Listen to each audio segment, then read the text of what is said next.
Lamont Roach beat Tank. They cheated Roach. Roach got robbed. Look at Jake. Everybody know they cheated him. But Lamont had the better chin, so it's all relative. You know, so it doesn't, if Tank hits real hard, but the guy can take it, doesn't really matter. And I thought Roach was brilliant tonight. He had a good game plan.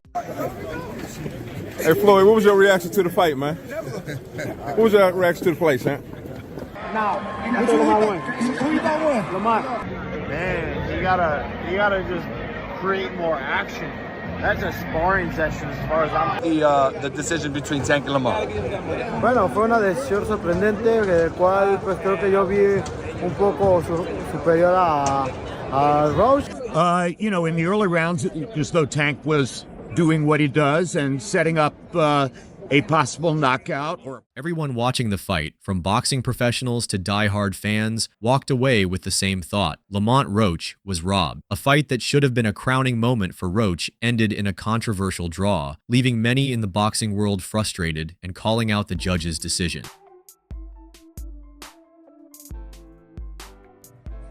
The reactions have been pouring in, and the overwhelming consensus is clear. Roach did more than enough to win, yet he walked away without the victory. Shakur Stevenson also weighed in on the fight, making it clear that he believed Roach had done enough to win. Stevenson, who is known for his technical prowess and sharp boxing mind, noted how Roach's strategy neutralized much of Davis's usual explosiveness. Who you gonna win? Lamont. You got Lamont won? By how many rounds? I don't know. You still want the Tank Davis fight?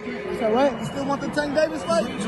He pointed out that Roach outboxed Davis in several rounds and should have been rewarded with the decision. Jake Paul, who has been vocal about the state of boxing judging, also reacted to Man, he got lucky at the draw. He did a good fight though. I thought he won it, but man, you gotta just create more action.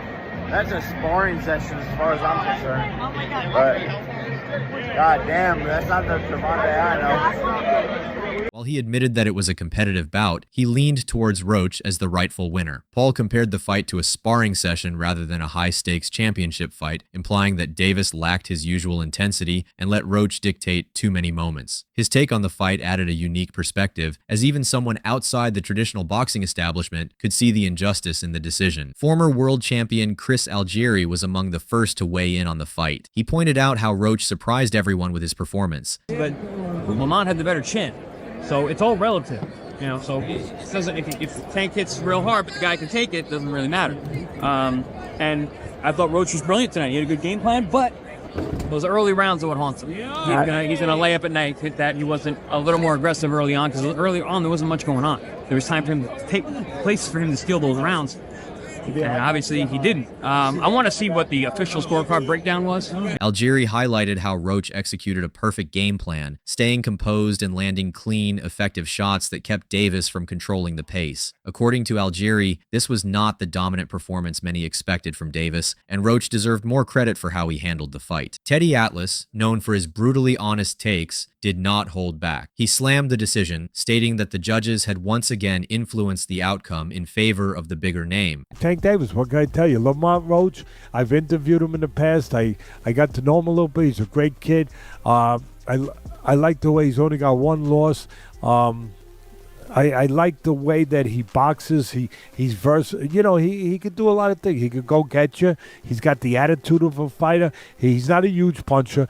Obviously, Tank Davis is the puncher in this, but Atlas broke down the fight round by round, emphasizing that Roach landed the cleaner punches and controlled the tempo for most of the fight. He called it a classic case of a fighter doing everything necessary to win, only to have the politics of boxing take the victory away. In his words, Roach was set up to lose, despite proving himself inside the ring. Even Errol Spence Jr. had something to say, and he didn't mince words. Spence was vocal about how Roach executed a solid game plan and showed the world that Tank Davis is not as invincible as many thought. He praised Roach's defensive discipline and counterpunching ability, arguing that Roach exposed weaknesses in Davis's approach that had been overlooked in previous fights. Spence's reaction only added more weight to the argument that Roach should have walked away with the win. Terrence Crawford, a pound-for-pound great, also voiced his frustration. He pointed out how Roach was the more active fighter, landing the cleaner shots and controlling the exchanges. Crawford criticized the way fights are judged, emphasizing that Roach did everything necessary to secure a victory, but was denied by biased scoring. He stated that this kind of judging discourages discourages fighters from taking risks, as they are not rewarded fairly for their efforts. Ryan Garcia took to social media to express his outrage. He stated that Roach was the clear winner in his eyes and that boxing politics had once again stolen a deserving fighter's moment. Garcia has been vocal about the need for change in the sport, and this fight only added to his frustration. He called out the judges for making a mockery of the sport and urged fans to demand better accountability in scoring. The controversy surrounding the Gervonta Davis versus Lamont Roach Jr. fight has sparked widespread outrage among fans and professionals, with many believing Roach was robbed of a rightful victory. The primary reason behind this sentiment is the 9th round incident where Davis took a knee, which was not counted as a knockdown by the referee. In boxing, when a fighter voluntarily goes down without being pushed or tripped, it is typically ruled a knockdown. However, in this case, referee Steve Willis chose not to acknowledge it, significantly impacting the final scorecards. Many analysts, including former world champion, In the early rounds,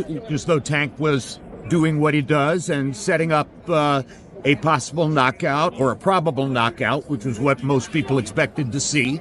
And then over the course of the next several rounds, you saw that maybe the opponent, Lamont Roach, actually got stronger, moving up 5 pounds to 135 pounds. He was able to take Tank shots without ever really being in any serious trouble.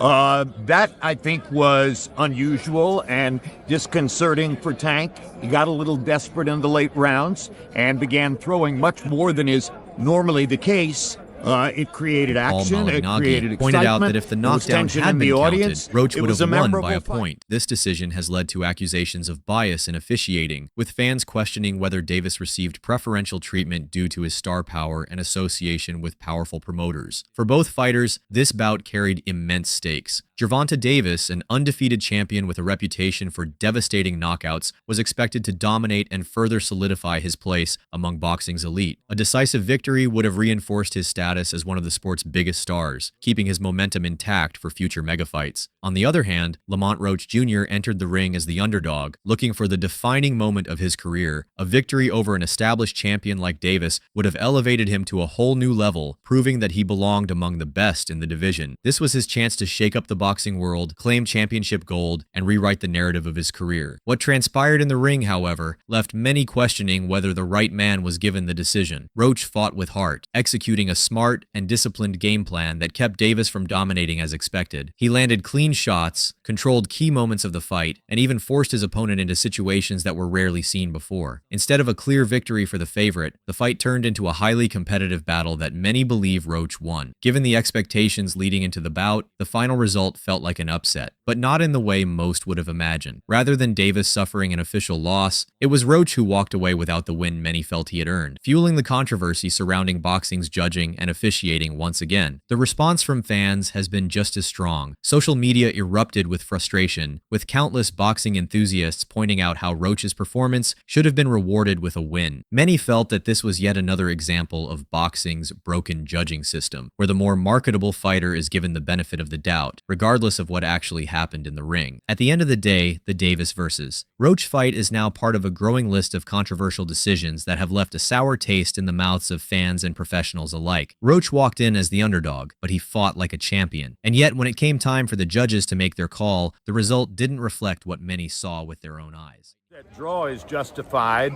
is whether Steve Willis erred in not deducting a point in a late round when Tank Davis appeared to touch the canvas. This fight will be debated for a long time, but one thing is crystal clear. Boxing fans aren't letting this one slide. When the overwhelming majority of fighters, analysts, and fans are all saying the same thing, you know something isn't right. Was this just another case of bad judging, or was there something deeper at play? The controversy surrounding this decision isn't just about one fight, it's about the integrity of the sport itself. But now it's your turn to weigh in. Did you see it as a robbery, or do you think the decision was fair? Drop your thoughts in the comments below, and let's settle this debate once and for all. And if you love deep dives into the biggest fights and controversies in boxing, make sure to hit that subscribe button and turn on notifications, because this sport never sleeps, and neither do we when it comes to breaking it all down. See you in the next one.